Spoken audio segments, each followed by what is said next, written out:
Janasena party అధ్యక్షులు శ్రీ పవన్ కళ్యాణ్ గారికి, PSC chairman Manohar గారికి, అలాగే నాగబాబు గారికి మరియు పార్టీ శ్రేణులకి, జనసేన పార్టీ కార్యకర్త నాయకులందరికీ కూడా నమస్కారం తెలియజేస్తూ, నిన్నటి దినం మనం చూసుంటాం, ఈ రాష్ట్ర ముఖ్యమంత్రి బటన్ రెడ్డి ప్రజలకు ఏదో చేస్తాడని చెప్పి ఓట్లేసి ఒక అవకాశం ఇస్తే 151 స్థానాలు ఇచ్చి నువ్వు ఏం చేస్తారో నాయన రాష్ట్రం కొని ఇస్తే ఈయన చేసే పనులను మనం చూస్తున్నాం. నవరత్నాలు అని చెప్పి మొత్తం ఖజానా ఖాళీ చేసి ఇప్పటికీ 8 లక్షల కోట్లు అప్పులు చేసి రాష్ట్రాన్ని దివాలా తీసి పక్క రాష్ట్రంలో వాళ్ళు మన రాష్ట్రం రావడానికి భయపడుతున్నారు. మన రాష్ట్రంలో ఉన్న మన రాష్ట్రం నుంచి వెళ్ళిపోవడానికి ప్రయత్నిస్తున్నారు. ఇలాంటి పరిస్థితి రాష్ట్రంలో ఉంటే ఆ రోజు ఎన్నికల ముందైతే ఈయన పాదయాత్ర చేస్తూ అవ్వ, తాత, అక్క, చెల్లి, బాబాయ్, అన్న అంటూ ప్రతి ఒక్కరికి ముద్దులు పెట్టి సంకలు గుద్ది రకరకాల ఏమేమి చేసినా అందరూ చూసుంటాం మనం. ఆయన చేసి ఆయన ఎన్ని నాటకాలు ఆడాడో చేసి ఈరోజు ప్రభుత్వం వచ్చిన తర్వాత పథకాల పేరుతో కేవలం వైఎస్ఆర్ కాంగ్రెస్ పార్టీకి సంబంధించిన వాలంటీర్లు ఎవరైతే పేర్లు ఇచ్చారో వాళ్ళకి మాత్రమే పథకాలు అందుతూ మనం చూస్తున్నాం. రేపు నూతన సంవత్సరం కానుకగా పింఛన్ పెంచి పథకాలు తగ్గించి చాలామందికి అర్హులను తీయేశారు.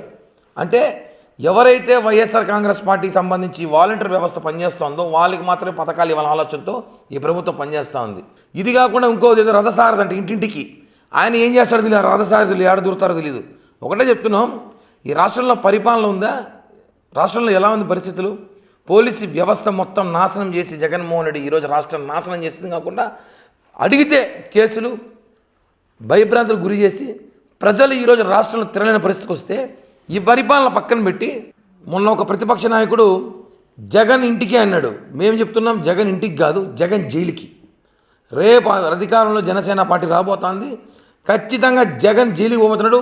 వైఎస్ఆర్సీపీ మంత్రులు, ఎమ్మెల్యేలు మీరు రాష్ట్రం వదులుతారో దేశం వదులుతారో తెలియదు కానీ వరుస పెట్టి ఒక్కొక్కరిని జైలుకి పోయే రోజులు దగ్గరలో ఉన్నాయి. జగన్మోహన్ రెడ్డి మాట్లాడుతూ పవన్ కళ్యాణ్ గారు ఏదో రాష్ట్రంలో ఉండి ఎక్కడి నుంచి మాట్లాడుతామని చెప్తారు.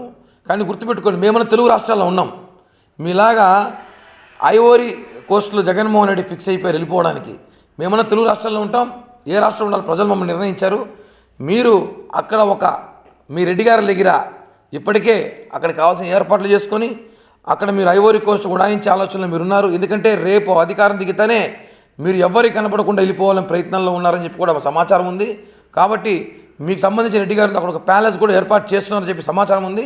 మీరు ఐవోరీ కోస్ట్ కాదు, ఏ దేశంలో, ఏ భారతదేశంలో కాదు, పక్క దేశంలో ఎక్కడున్నా సరే ఈసారి పట్టుకొచ్చి మిమ్మల్ని జైల్లో పెట్టే బాధ్యత జనసేన పార్టీ తీసుకుంటుంది. ఎందుకంటే గోదావరిలో ఈరోజు జిల్లా వ్యాపారాలతో అడిగినా మీ గురించి చెప్తున్నారు, మీరు ఏం చేయబోతున్నారు. చివరిగా చెప్తున్నాం, మీరు ఎక్కడ ఐవోరీ కోస్ట్ కాదు. ఆయన ఎవరో ఒక స్వామి ఉన్నాడు, నిత్యానంద స్వామి లాగా ఒక దీవి ఏర్పాటు చేసుకున్నారు. ఇలాంటి దీవులు ఏర్పాటు చేసుకున్నా పట్టకొస్తాం ఖచ్చితంగా. ఎందుకంటే ఇప్పటికే మీరు చేస్తున్న అక్రమాలు, అన్యాయాలు రాష్ట్ర ప్రజలు చూస్తున్నారు. ఎవరు అడిగేవాళ్ళు లేరు అనుకోద్దండి. పవన్ కళ్యాణ్ గారు రోడ్డు ఎక్కుతున్నారు. ప్రతి ఒక్కరికి మీ గుండెల్లో నిద్రరాదు. ఇంకా ఇదే మీరు మాట్లాడుతున్న మాటలు కానీ జనసేన శ్రేణులు, జనసేన పార్టీ నాయకులు మాట్లాడితే రాత్రి మనస్ఫూర్తిగా పడుకోలేరు. ఒకటే చెప్తున్నాం, చివరిగా ఈ ప్రభుత్వానికి, ఈ ముఖ్యమంత్రికి, మీరు బటన్ నొక్కే కార్యక్రమం పెట్టుకొని పవన్ కళ్యాణ్ గారిని విమర్శిస్తే బాగోదు.